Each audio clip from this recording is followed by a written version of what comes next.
Well, let's get to the real core of all of this. What's the biblical view? And we're going to talk a little bit about the days of Noah. You know, Jesus gave 4 disciples a confidential briefing on his second coming. And the 4 disciples came to him to inquire of his return, and he detailed the precedent events that would occur prior to his second coming. And his answer to them, these 4 guys, is so important it's recorded in 3 of the 4 Gospels. Matthew 24 and 25, Mark 13, and Luke 21 and 22.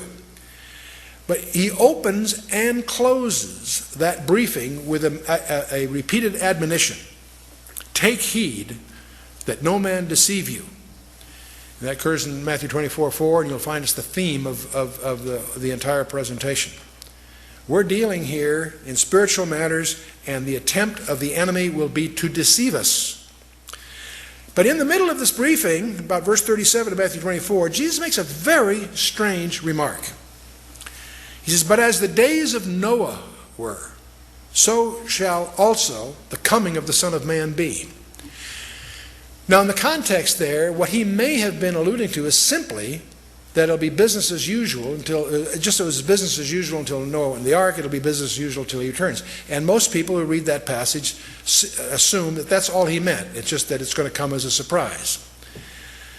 And yet, there are many scholars from the context of the details of that passage feel he was giving us a hint of something deeper. And we really won't understand what he's talking about unless we understand what the days of Noah were like. And so we're going to try to figure out what did Jesus really mean? As the days of Noah were, so shall the coming of the Son of Man be. So what you really need to do to get a handle on the UFO thing, strangely enough, is to do your homework in Genesis chapter 6. And I want you to notice the first 2 verses, and I want you to pay attention that the first 2 verses are a single sentence. Many people stumble because they don't realize that's a single sentence. You'll see what I'm getting at in a minute. Genesis 6, verse 1.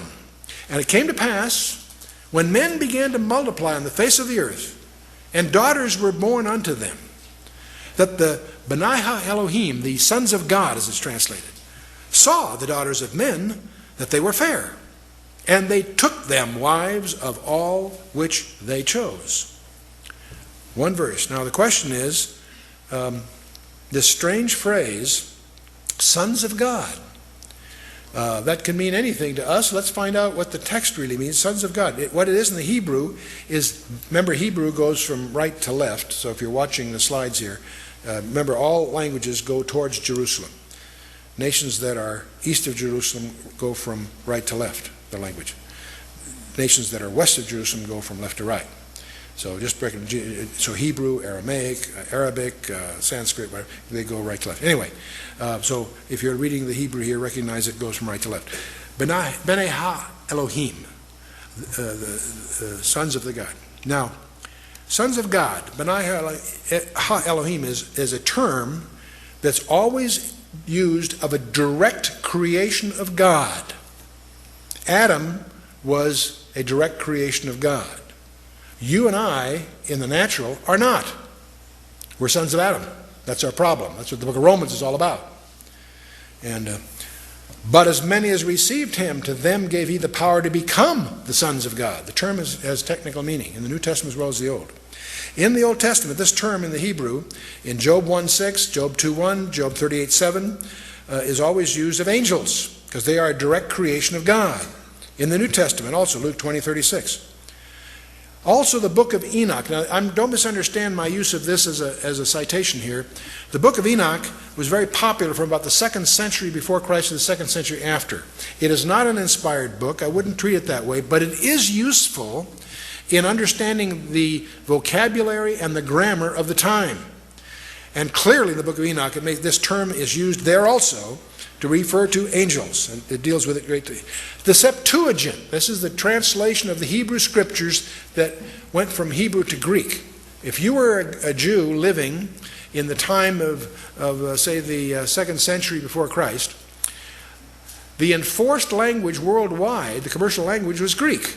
Thanks to Alexander the Great and following, that was the common language. If you were a Jew, in business anywhere in the world, you had to speak Greek to survive. You may have known Hebrew for religious purposes, but Hebrew was to the Jew in those days what Latin is to a Catholic today, basically a language for religious purposes.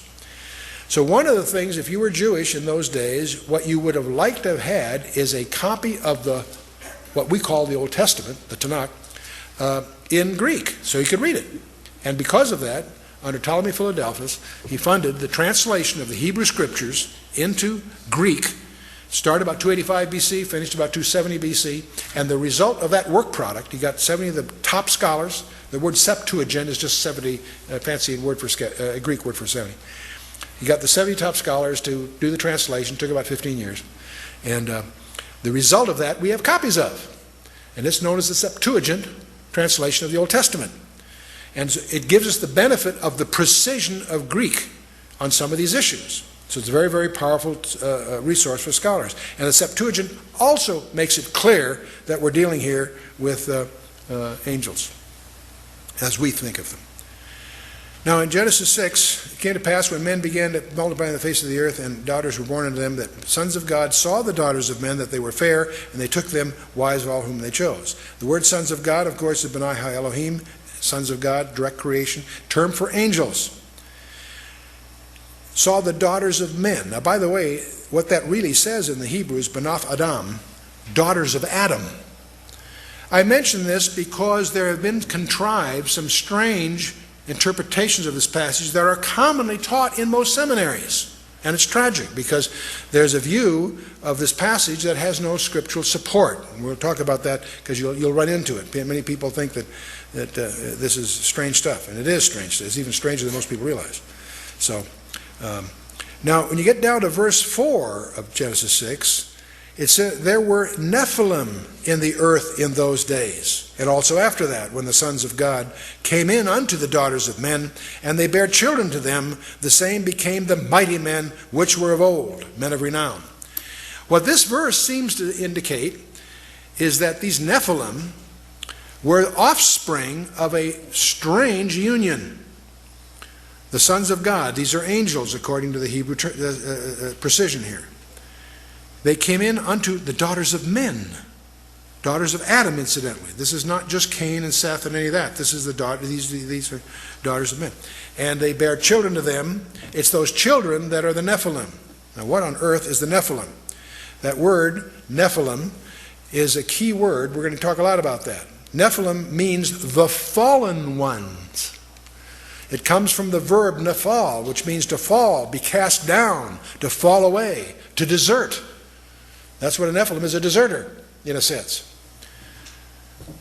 What the passage portrays, and it's very difficult for many people to absorb this, it portrays fallen angels. These are not the good guys. Remember when Satan fell, a third of the angels fell with him. Not all of them, but a group of them, apparently, and we'll talk more about this in a minute, chose to try to create a hybrid race. I don't know the technology. I'm not going to get into that. But they apparently were... See, angels can't multiply. Angels are eternal. Reproduction is a process for mortals. But at the same time, Satan's got a problem. A third of the angels fell with him, so he's got a deficiency of 2 to 1 in any war that comes in, right?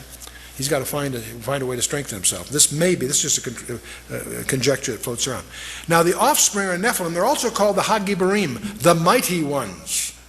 And now, where the confusion starts to set in is when this Hebrew passage was translated into the Greek in the Septuagint, the word they used for the Nephilim was gigantes.